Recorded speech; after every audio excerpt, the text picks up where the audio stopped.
Party friends. How are you? You good? You really good. You drink your water, take your vitamins. How'd you sleep? Last one was kind of hard, wasn't it? Last one was kind of. I get that. I sleep the greatest either, to be honest. We're gonna get there though. We're gonna get there. We're having nice, peaceful sleep. But to do that, sometimes we gotta work through some stuff, right? Sometimes we gotta get some stuff off our brains. And I know we just got done talking about our fears and overcoming those. While we're on this overcoming journey, we might as well talk about overcoming our traumas, working through them. Now, see, for those normal to the channel, you guys know about a pain person. You know, trauma builds a pain person. How do we work through some of those traumas? How do we work through some of those? Remember? Let's talk about it. See you in a minute.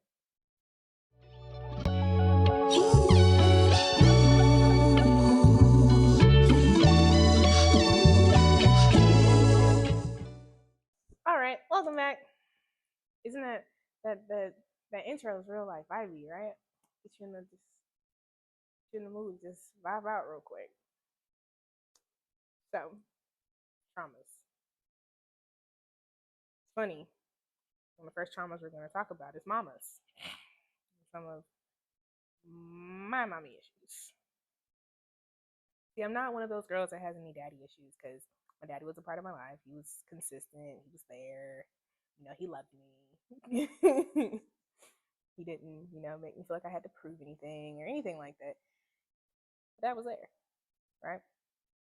But because my mom decided to, um, make a wonderful living for me and protect our country, she was not there as much as she would have liked to have been, or as much as I would have liked her to.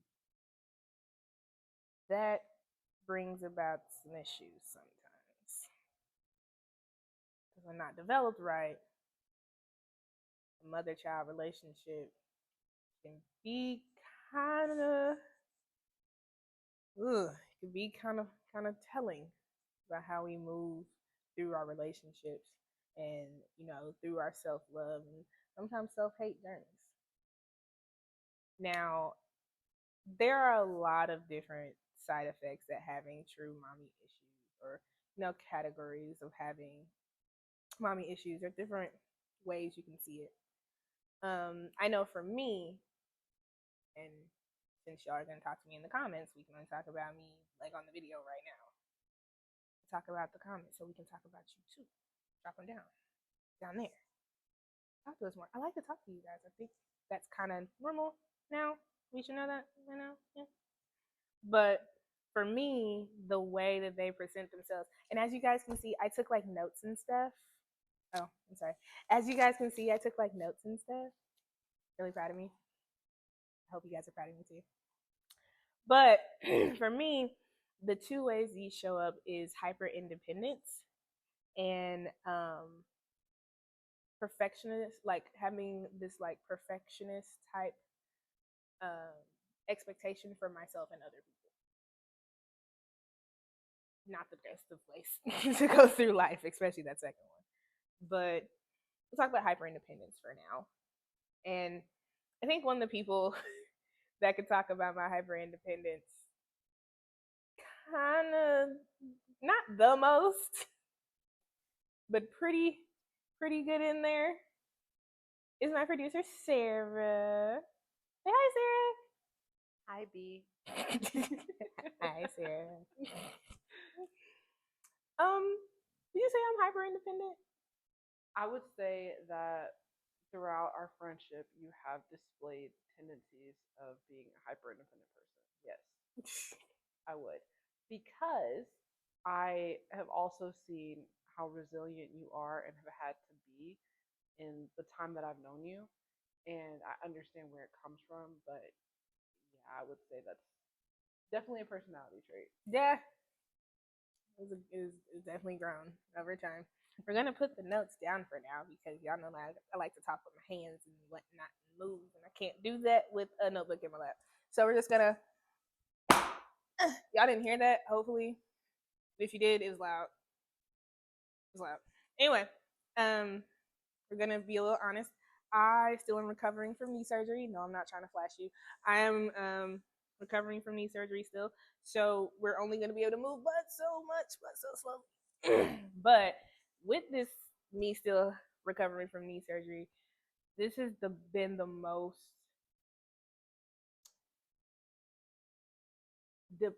like codependent I've had to be in my life. Not even after giving birth, like having a C-section, I had to be this codependent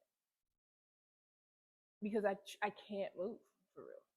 Like y'all should have seen me the day that I had my surgery. Like your girl, I was so high I fell asleep in the car. Like high on Percocets and whatever the world else they put into my body during that knockout. But I was out of there. Like so coming to and waking up and having people around me that remember more than I do. Like somebody told me they helped me go to the bathroom, and I was like, I don't remember that. Somebody told me that I was talking to them, and out of nowhere, I was just like, straight out of there.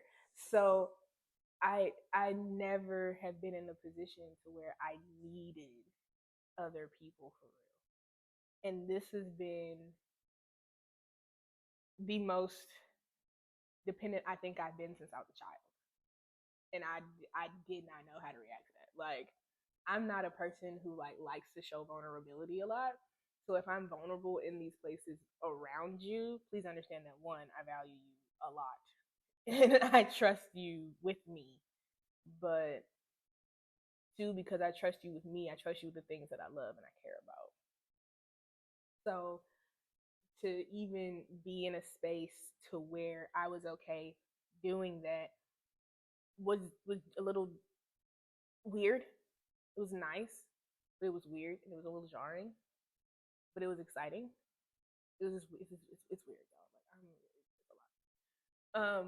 But what I will say, it healed the teenager in me because a lot of times we talk about healing the child in ourselves, that we don't talk about healing the moody teenager that just wanted to get it right. It healed a teenager in me. Now that's not coming without some issues because there's some people that let me down in that situation, but there were instances where people truly showed me that like, yo, we care about you. And I think one of the main things that leans into mommy issues is not feeling cared about and not feeling protected. So you do everything you can to feel protected at all times. Because I know there are times that I will want to cry and can't. Like I'll just be like, nope, everything's gonna be fine. We're fine. Everything's fine. Let's just get back to what we're doing. Like I'll work myself through sadness because I don't want to feel vulnerable, be vulnerable, and not be protected in that, and not feel like I can be just a girl. Like I even say this in relationships. Very rarely have I ever been able to just sit in a relationship and just be a girl. To just be the girl in the car, in the passenger seat. Like, I don't know if y'all, I think we talked about this on the channel before, but there's this video of this guy in his head being like, here, the exits here, the exits are here. Oh, that dude just walked past. Like, why is it da-da-da? There's 3 people over there.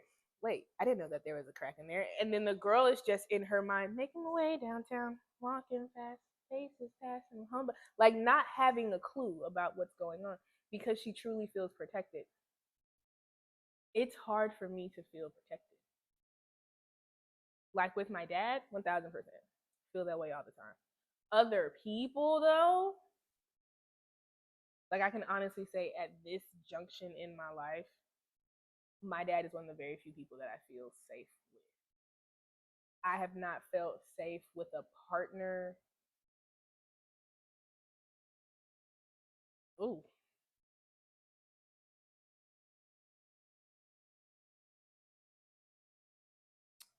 honestly, since maybe I was 6 months pregnant with my daughter.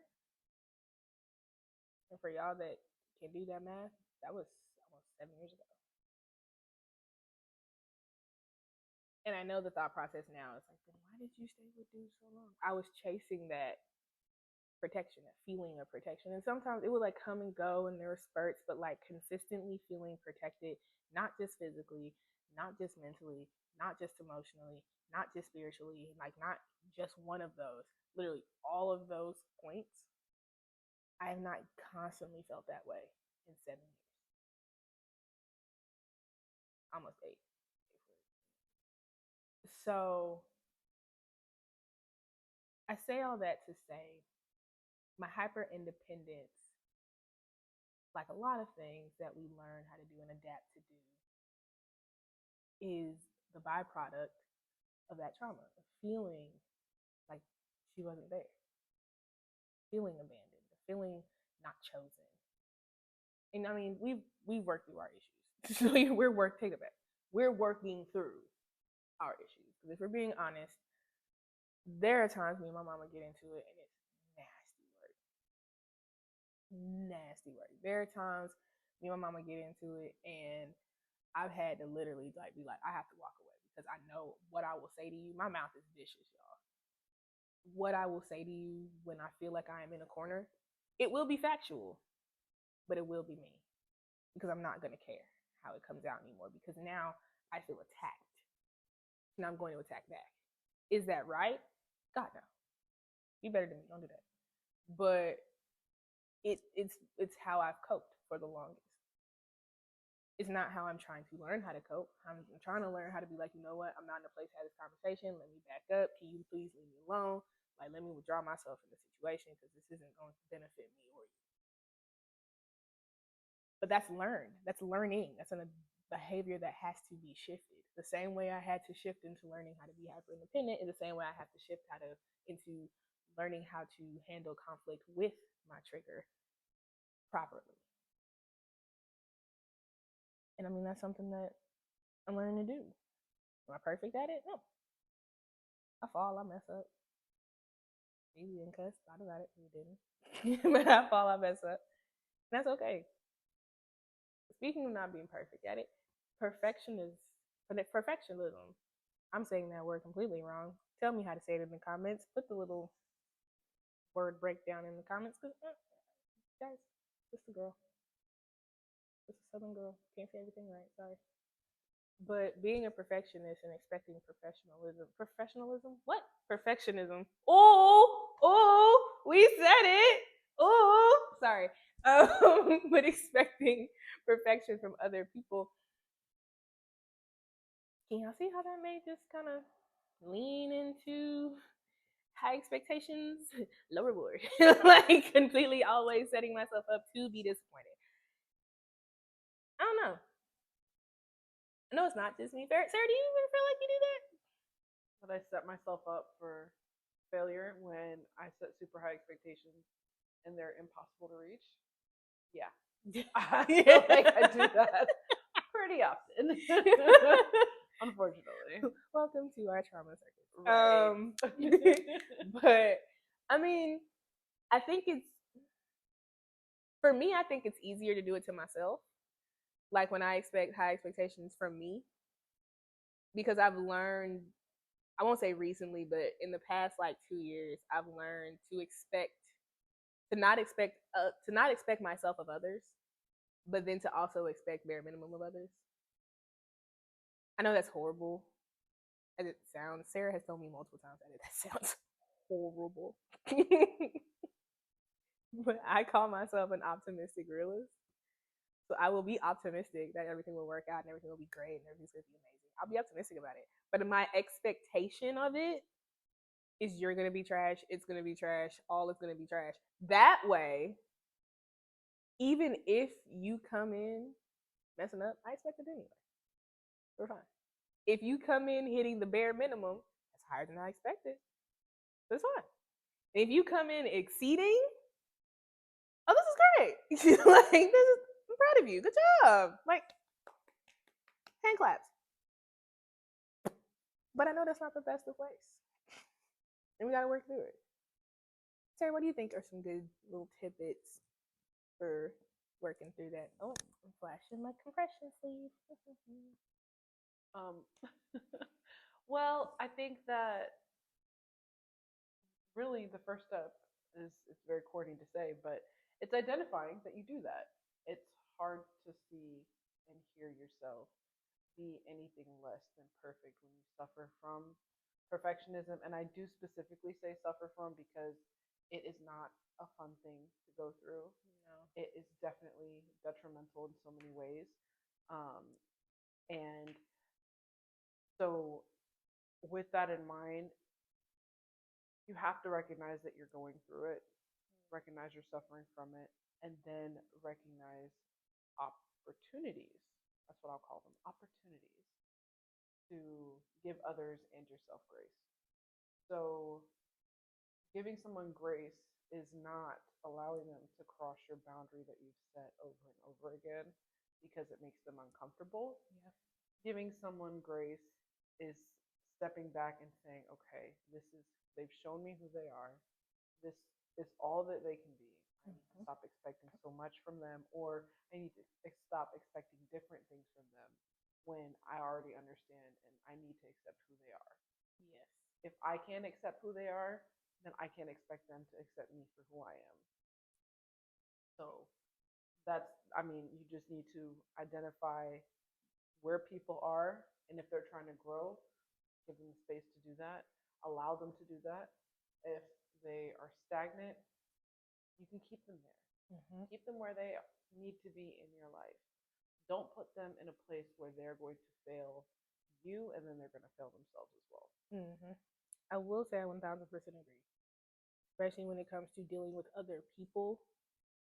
I 1000% agree. What I will say on the other hand of dealing with yourself, yes, identifying how you are and what you're suffering from is notable and needing to be done in the first step. But what I will say as a word of caution, do not try to do the complete 180 of being a perfectionist and then just allow whatever to be whatever and have whatever and be whatever. Like, don't try to 180 it in an attempt to fix it. You know what I mean? Like, you don't hit, if you're drifting, if you hit a patch of ice, you don't like completely try to like whoosh into the opposite direction. You lean into it. Am I saying that you should continue trying to be a perfectionist? No, but you lean into the things that you are good at, naturally just good at. Don't try to be perfect at everything. Lean into what you're actually good at. Lean into the things that you do really without even thinking about it. If you're just 1000% good at math, lean into doing math for people. Lean into doing logistics work for a lot of people. Lean into budgeting for people. Lean into you using your gift as a way forward. And I feel like that's perfection. It's like for yourself. I think that's a good way to do it. And I love what you said about like allowing people to be in the category where they naturally just sit. And both of those really are leaning into what the actual comfort is.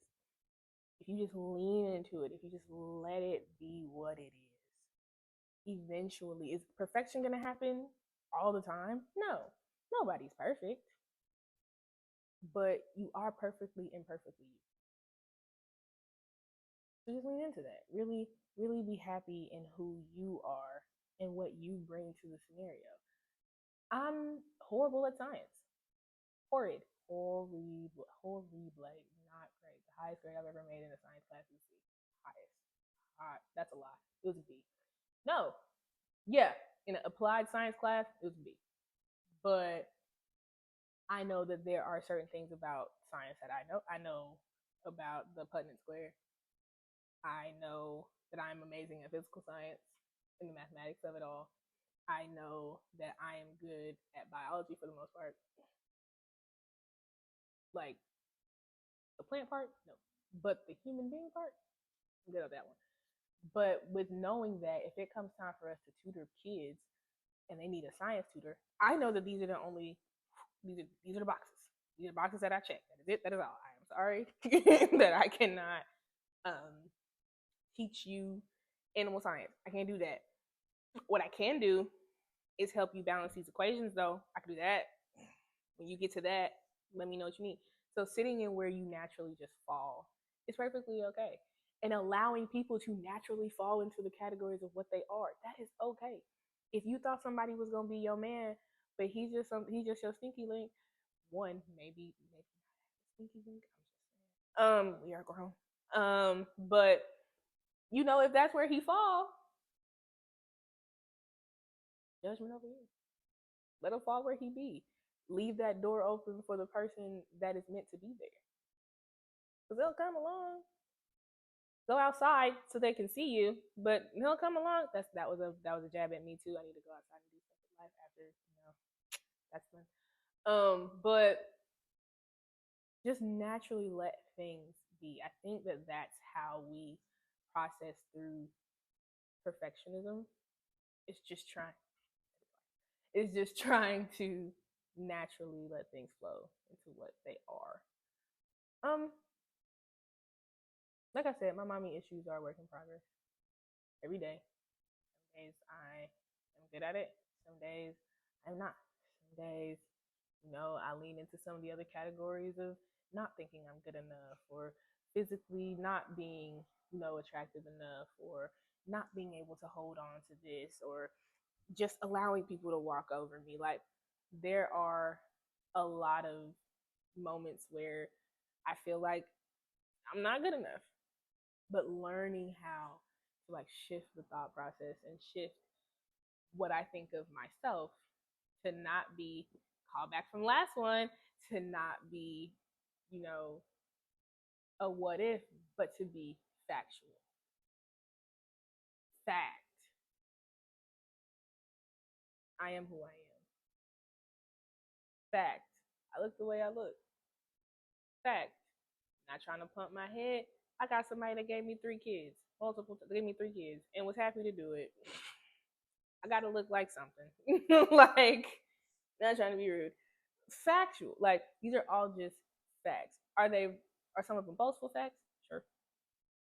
But if that little haha gets you to feel better about yourself, you're just saying it to you.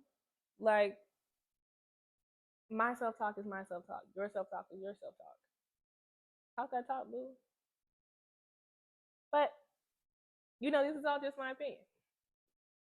Dramatic pause on purpose. Anyway, so please remember that life is not a dress rehearsal. It is your final performance. God gave you long, so don't waste it doing things you don't love. Speaking of love, we wish you love. We wish you happiness, but above all else, we wish you peace. See you guys next week.